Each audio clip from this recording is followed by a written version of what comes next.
Most people who walked into Murphy's bar just wanted a cheap drink and silence. But on that rainy night, when Special Agent Sarah Chen pushed open the heavy oak door, she had no idea the bartender behind the counter was a man the government had declared dead in 1987, and the keeper of a secret project powerful enough to bring civilization to its knees. Behind the bar, Tom McCarthy wiped down glasses with practiced efficiency, his weathered hands moving with the rhythm of someone who'd done this job for 15 years. At 68, Tom looked like any other retiree killing time. Grey hair, flannel shirt, and the kind of invisible presence that made him blend into any crowd. But tonight, that invisibility would shatter in ways he never imagined. She'd been driving for hours, chasing a lead that had gone cold 3 states ago. All she wanted was coffee and directions back to the highway. The bar fell silent as she approached the counter, badge visible on her belt. Tom looked up from his glass cleaning routine, meeting Chen's eyes with the kind of neutral politeness bartenders perfected.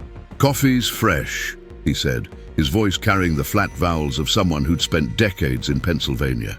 "Though I can't promise it's any good." Chen slid onto a bar stool, grateful for the warmth. "Coffee's fine. Long drive ahead." As Tom poured the steaming liquid into a chipped ceramic mug, Chen noticed his hands, steady, precise, with small scars across the knuckles that spoke of a harder life than bartending. "You from around here?" she asked, making conversation. "Long enough," Tom replied, setting the mug before her. 15 years tending bar, 20 before that keeping buildings clean over in Harrisburg. Something in his tone suggested the conversation was over, but Chen's trained eye had already catalogued details. The way he moved with economy of motion, the unconscious way he positioned himself with clear sightlines to both the door and back exit. The old security badge hanging from his keychain, faded and scratched, but still bearing a logo she recognized. Chen's pulse quickened as she studied the badge more closely. The symbol was barely visible, a stylized atom surrounded by stars with alphanumeric codes that hadn't been used since the 1980s. Department of Energy, classified access level. She'd seen similar badges in cold case files, attached to personnel who'd worked on projects that officially never existed. "That's an interesting keychain," she said casually, nodding toward the badge. Tom's hand instinctively moved to cover it, a reflex that spoke volumes. "Old work ID," he said, his voice suddenly guarded. "They let us keep them when we retired." But Chen knew better. Those badges were never souvenirs. They were surrender upon termination, destroyed in secure facilities. The fact that Tom still had his meant one of two things. Either he'd stolen it, or his termination had been so sudden and classified that normal protocols were abandoned. Neither option suggested the simple story of a janitor who'd cleaned government buildings. The coffee tasted like burnt rubber, but Chen sipped it anyway, her mind racing through possibilities. "Harrisburg's got a lot of government buildings," Chen said, fishing for more information. "Must have been steady work." Tom's eyes narrowed slightly, recognizing the probe for what it was. Steady enough, mostly cleaned offices, emptied trash. Nothing exciting, but his body language told a different story. The slight tension in his shoulders, the way his eyes tracked to the door every few seconds, the unconscious positioning of his feet for quick movement. These weren't the habits of someone who'd spent 20 years pushing a mop. Chen had interviewed enough operatives to recognize the signs. Muscle memory didn't lie, especially when it came to tradecraft. "What kind of clearance did they give janitors back then?" she asked, her tone still conversational. The question hung in the air like smoke. Tom's hand tightened around the bar towel, and for a moment, Chen saw something flash in his eyes. Not fear, but calculation. He was deciding how much truth to reveal, weighing options with the kind of speed that came from years of making life-or-death decisions under pressure. "Look, Agent," Tom began, having noticed her badge during the conversation. "Chen," she supplied. "Agent Chen. I clean buildings. That's it. Whatever you're thinking, you're wrong." But even as he denied it, Tom's fingers unconsciously traced the edges of his security badge. Chen leaned forward slightly. "Tom McCarthy, right? That's what the locals call you." That's my name. Funny thing about names, Chen said, pulling out her phone. Sometimes they're not as permanent as people think. She opened a secure database, one that contained files most FBI agents never saw. Personnel records from black operations, sanitized but never fully destroyed. Her fingers moved across the screen, entering the badge number she'd memorized. The result made her breath catch. The name associated with that badge wasn't Tom McCarthy. It was Thomas McKenna, listed as terminated classified in 1987. Status: deceased. Cause: helicopter crash during training exercise. No remains recovered. But the man standing before her was very much alive and very much aware that his cover story was about to collapse. The silence stretched between them, thick with unspoken truths. Tom set down the bar towel and looked directly at Chen, his entire demeanor shifting.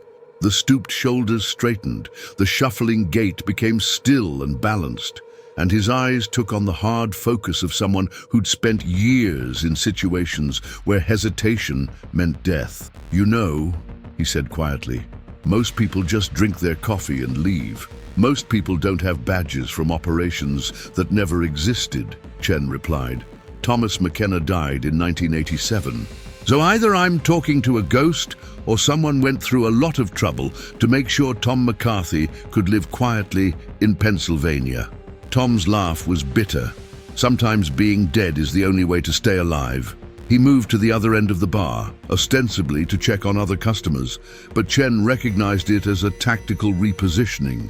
Whatever Thomas McKenna had been involved in, it had left him with reflexes that 2 decades of bartending hadn't dulled. The few other patrons in the bar seemed oblivious to the tension, lost in their own conversations and the hypnotic glow of the television. Chen followed him down the bar, her phone still displaying the classified file. "The Blackwater Project," she said, reading from the screen. "Electromagnetic pulse research, theoretical weapons development, joint CIA-DOE operation. Officially shut down in 1987 after a catastrophic test failure." Tom's hand stilled on the beer tap. "A lot of good people died in that test," he said, his voice barely above a whisper. "Project was buried, files destroyed, personnel relocated or," he gestured to himself, "declared dead." "But you weren't just personnel, were you?" Chen pressed. "Security clearance level 7, specialist rating in electronic countermeasures and facility protection. That's not janitor work, Thomas." The name hit him like a physical blow. He hadn't heard his real name spoken aloud in 15 years. "That man died with the project," Tom said firmly. "I'm just a bartender now." "Except the project didn't die," Chen said, scrolling through more files on her phone. 3 facilities still active, still running experiments. The official shutdown was a cover story. Tom's face went pale. "That's impossible. I saw the files. Congressional oversight, budget cuts, everything transferred to private contractors. Private contractors, funded by black budget allocations that never stopped," Chen continued. "Shell companies, defense subcontractors, research foundations, all connected back to the same source. Blackwater never ended, Thomas. It just went deeper underground." The implications hit Tom like a freight train. For 15 years, he'd believed his sacrifice had meant something, that his death had helped bury a project too dangerous to continue. The sleepless nights, the constant vigilance, the careful construction of Tom McCarthy's life, all of it based on the assumption that Blackwater was finished. "Show me," he said, his voice hollow. Chen turned her phone so he could see the screen. Satellite images, budget allocations, personnel transfers, a paper trail that painted a picture of an operation that had not only survived, but expanded. 3 facilities in remote locations, all conducting research that officially didn't exist, all funded by money that couldn't be traced. "Facility Bravo is 40 miles from here," Chen said, "hidden in the Allegheny National Forest. According to my intel, they're close to a breakthrough that makes the 1987 tests look like party tricks." Tom stared at the information, his mind reeling. Every instinct screamed that this was a trap, a test of his loyalty to his new identity. But the data was too detailed, too accurate to be fabrication. Chen wasn't just an FBI agent. She was part of something bigger, an investigation that had been building for months. "Why are you telling me this?" he asked. "Because yesterday, one of the researchers at Facility Bravo tried to blow the whistle," Chen replied. "Dr. Rebecca Martinez, electromagnetic physics specialist. She made contact with a journalist, claimed to have evidence of illegal human experimentation. This morning, she was found dead in her apartment. Apparent suicide." Tom felt the familiar weight of betrayal settling on his shoulders. "Let me guess, no note, too convenient timing, and the evidence disappeared." "You know how this works," Chen said. "Which means you know that Dr. Martinez won't be the last. The project is accelerating towards something big, and they're eliminating anyone who might compromise it." She leaned closer, her voice urgent. "I need someone who understands the original project, someone who can get inside and gather evidence, someone who officially doesn't exist." The request hung in the air between them like a loaded weapon. Tom looked around the bar, his sanctuary, the life he'd built from nothing. 15 years of careful anonymity, of Tom McCarthy's boring, safe existence. All of it would have to be sacrificed for a mission he'd thought was finished decades ago. "I'm 68 years old," he said finally. "I haven't done field work since Reagan was president." "But you remember," Chen pressed. "The layouts, the protocols, the way they think, that knowledge doesn't age." Tom's fingers found his security badge again, tracing the faded logo. The atom and stars seemed to mock him, reminders of promises broken and missions that never truly ended. "If I do this," he said slowly, "if I help you, what happens to Tom McCarthy?" "He becomes a hero," Chen replied. "Well, he disappears forever, just like Thomas McKenna." The choice was stark, binary, the kind of decision that had defined his entire adult life. Safety versus duty, anonymity versus justice, the peaceful death of Tom McCarthy versus the resurrection of Thomas McKenna. Outside, the rain continued to fall, washing the world clean. Inside Murphy's bar, a retired janitor made the decision that would either save countless lives or cost him everything he'd built. "Facility Bravo," Tom said, his voice steady despite the magnitude of what he was agreeing to. "I know that location. Used to be a research station for the original project, officially decommissioned in '88. Chen nodded. "According to our intel, they've expanded it significantly. Underground levels, electromagnetic shielding, security that makes Fort Knox look like a convenience store. Getting in won't be the problem," Tom said, his mind already shifting into operational mode.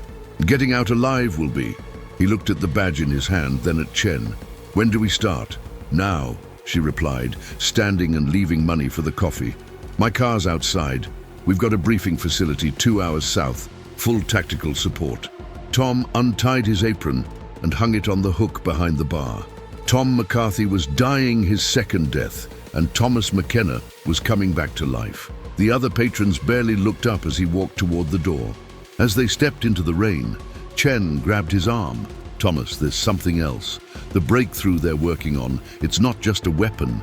It's a delivery system, electromagnetic pulse technology that can be deployed anywhere in the world through existing infrastructure." "Existing infrastructure?" Tom asked, though he suspected he already knew the answer.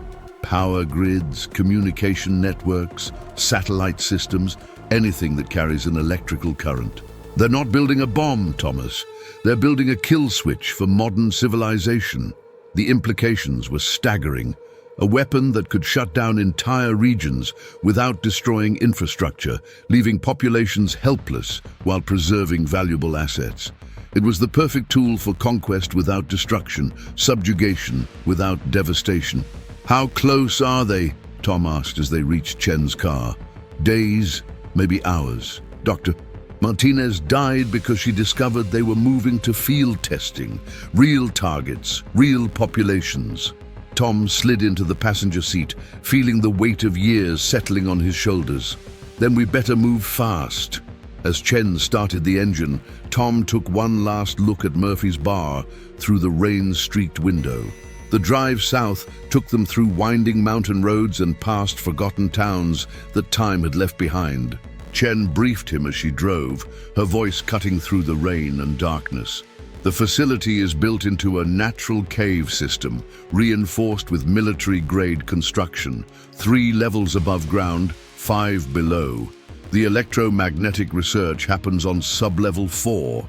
Security, Tom asked, his mind automatically cataloging tactical considerations. Private military contractors, ex-special forces mostly. They rotate shifts every 6 hours, sweep the perimeter every 20 minutes, motion sensors, thermal imaging, the full package. Tom nodded.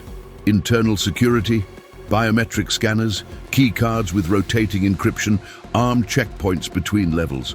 But here's the thing, they're using the original Blackwater security protocols. The same systems you helped design 30 years ago. A smile played at the corners of Tom's mouth. Then they're about to learn why those protocols had back doors built in. The briefing facility turned out to be a nondescript office building that Chen accessed with multiple key cards and biometric scans. Inside, Tom found himself in a world he'd thought he'd left behind forever. Wall-mounted displays showed satellite feeds, personnel files, and technical schematics that made his head spin. Agent Chen wasn't working alone. She was part of a joint task force that included CIA, NSA, and military intelligence. The scope of the operation was massive, coordinated from the highest levels of government. "Gentlemen," Chen announced as they entered the main briefing room, "meet our inside expert, Thomas McKenna, original Blackwater operative." The room fell silent as half a dozen pairs of eyes studied Tom with professional interest. He recognized the look, operatives sizing up a new team member, calculating strengths and weaknesses, wondering if he could be trusted when the bullets started flying. "With respect," said a man in military fatigues, "he looks like he should be fishing, not running ops." Tom stepped forward, his posture straightening. 30 years ago, I helped design the security for every Blackwater facility. The protocols you're looking at, the defensive measures you're worried about, I wrote the manual." The room's energy shifted perceptibly. "Show me the current layout," Tom continued, moving to the display screens. For the next 4 hours, Tom immersed himself in the tactical planning that would either save the world or get them all killed. The facility had indeed been expanded, but the core structure remained unchanged. More importantly, the emergency protocols he'd helped establish were still in place. Systems designed to allow rapid evacuation in case of containment failure. "Here," he said, pointing to a section of the underground layout. "Emergency shaft 7. It bypasses all the main security checkpoints and leads directly to sub-level 4. But you need to trigger a containment alert to activate it." "Can you do that?" Chen asked. "Not remotely. I'd need to be inside, access the main security terminal on level 2. The mission was taking shape. Infiltrate the facility, reach the security center, trigger an evacuation protocol, and use the chaos to access the research levels and gather evidence. Simple in theory, potentially fatal in execution." "Timeline?" asked the military officer. "We go tonight," Chen said. "Every hour we wait increases the chance they'll complete their field test." Tom looked around the room at faces that reminded him of his younger self, determined, professional, ready to die for something bigger than themselves. The approach to Facility Bravo began at midnight, with Tom and Chen hiking through dense forest that masked their heat signatures from thermal sensors. Tom moved with surprising agility for his age, his muscle memory guiding him through terrain that could break an ankle or snap a neck in the darkness. 20 yards from the perimeter fence, they stopped to review the plan one final time. "Once we're inside, we have maybe 30 minutes before they realize what's happening," Chen whispered. "Enough time?" "It'll have to be," Tom replied, checking the equipment pack strapped to his back. Inside were tools he hadn't used in decades. Electronic countermeasure devices, signal jammers, and a small explosive charge designed to destroy evidence if the mission went sideways. The fence was exactly where the old blueprints indicated, though the razor wire was new. Tom produced a device that looked like a garage door opener, obsolete technology that modern security systems wouldn't recognize as a threat. A single button press sent a coded signal that temporarily disabled a 10-foot section of the electronic barrier. They were through in seconds, invisible shadows moving across moonlit ground toward their target. The facility entrance was hidden behind false rock formations that would fool casual observation but couldn't mask the infrared signatures of the ventilation systems. Tom led Chen to a maintenance shaft that provided access to the lower levels while avoiding the main security checkpoints. "From here, we separate," he whispered. "You head to the research levels. Start copying whatever data you can find. I'll handle the security protocols and buy us time." Chen grabbed his arm. "Thomas, if this goes wrong, then Tom McCarthy was never real anyway," he replied. "And Thomas McKenna finally gets to finish his mission." They dropped into the maintenance system, crawling through spaces designed for pipes and cables, not human beings. Tom's knees protested every foot of progress, but his determination overrode the pain. After 20 minutes of claustrophobic movement, they reached the junction where their paths diverged. Chen headed deeper into the facility while Tom climbed toward the security center, carrying with him the hopes of stopping a weapon that could reshape the world. The next 30 minutes would determine whether they were heroes or corpses, whether their sacrifice would matter or simply be forgotten like so many others. Tom emerged from the maintenance shaft into a corridor that looked exactly as he remembered from 30 years ago. Sterile white walls, fluorescent lighting, and the constant hum of electronics that powered systems most people couldn't imagine. His security badge, worthless as identification but invaluable as a prop, got him past 2 checkpoints where guards barely glanced at the familiar logo. Muscle memory guided him to the security center, where banks of monitors displayed camera feeds from throughout the facility. The duty officer was young, probably ex-military, focused on his screens with the kind of attention that spoke of good training and recent coffee. Tom approached with the shuffling gait of a maintenance worker, tools jangling from his belt. "Evening shift supervisor sent me," he said, in a voice designed to be instantly forgettable. Something about updating the emergency protocols." The guard looked up, annoyed at the interruption. "Nobody told me about any updates." "Yeah, well, nobody tells anybody anything around here," Tom replied, settling into character. "You want to call it in, wake up the supervisor, tell him his emergency drill got delayed." It was a perfect bureaucratic trap. The guard could make waves and potentially catch heat from his superiors, or he could let the harmless old maintenance guy do whatever boring technical work he'd been assigned. "Make it quick," the guard said, turning back to his monitors. Tom moved to the main security terminal, his fingers dancing across keyboards he'd helped design decades earlier. The systems were upgraded, but built on the same foundation, following logic patterns that felt like coming home. Emergency Protocol 7 required administrator access, but Tom had helped create the backdoors that allowed maintenance personnel to trigger evacuation procedures without administrative approval, a safety measure that was about to become a weapon. 3 keystrokes, a pause, then 2 more. Deep in the facility's electronic brain, systems began responding to commands that officially didn't exist. Containment breach alerts began flashing on monitors throughout Facility Bravo, triggering automatic responses that would open emergency exits, unlock sealed doors, and focus security attention on the wrong problems.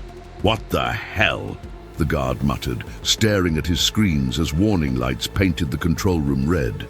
Alarms began wailing, the sound designed to cut through walls and sleep and human denial. "Electromagnetic containment failure, level 4, Tom said, reading from the displays with feigned concern.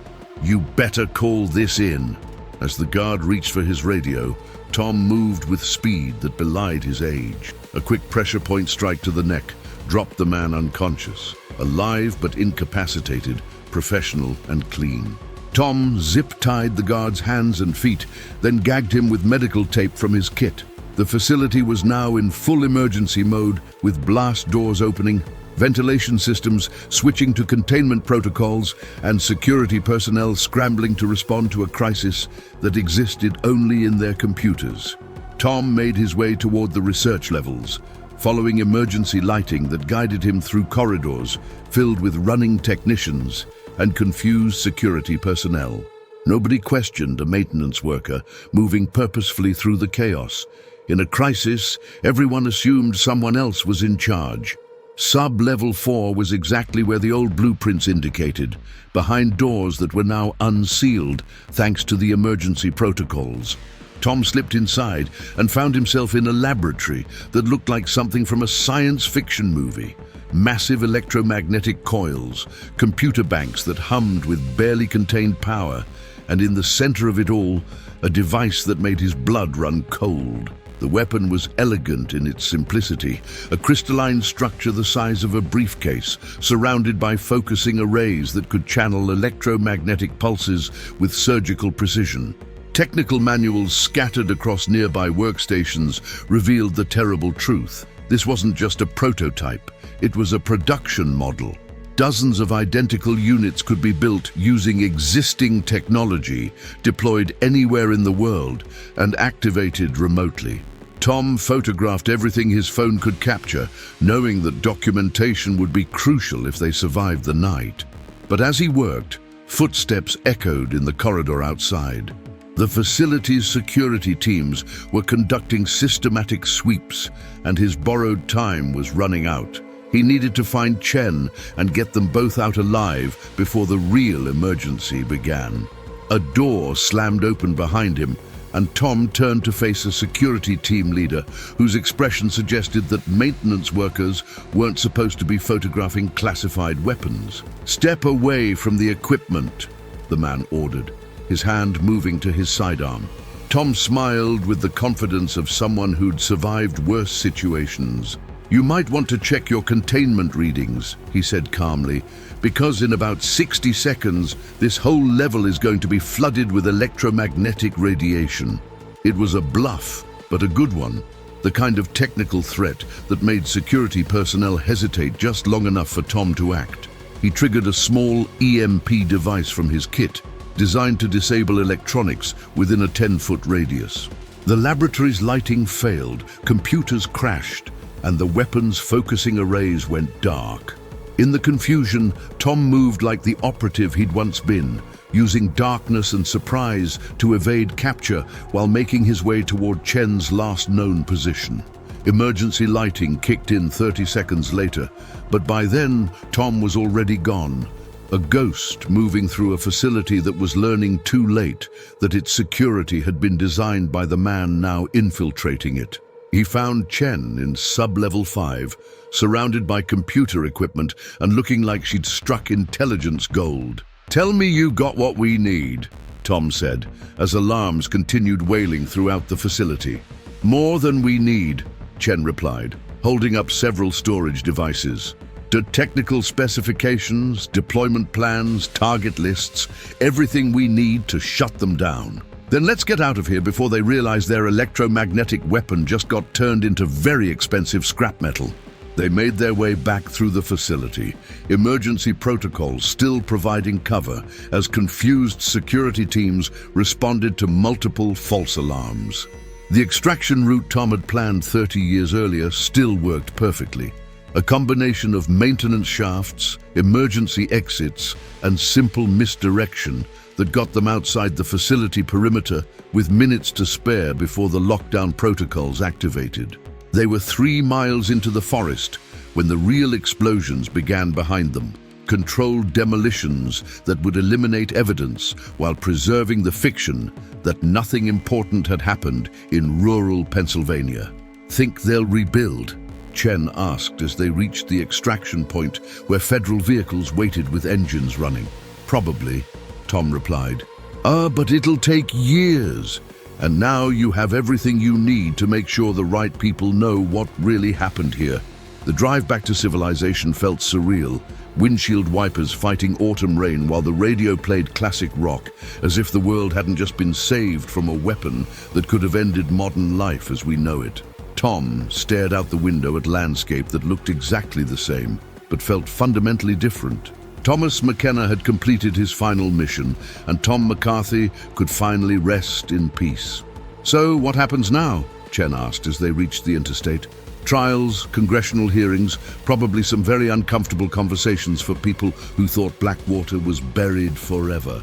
3 months later, Tom sat in a different bar, in a different state, reading newspaper headlines that told carefully sanitized versions of the truth.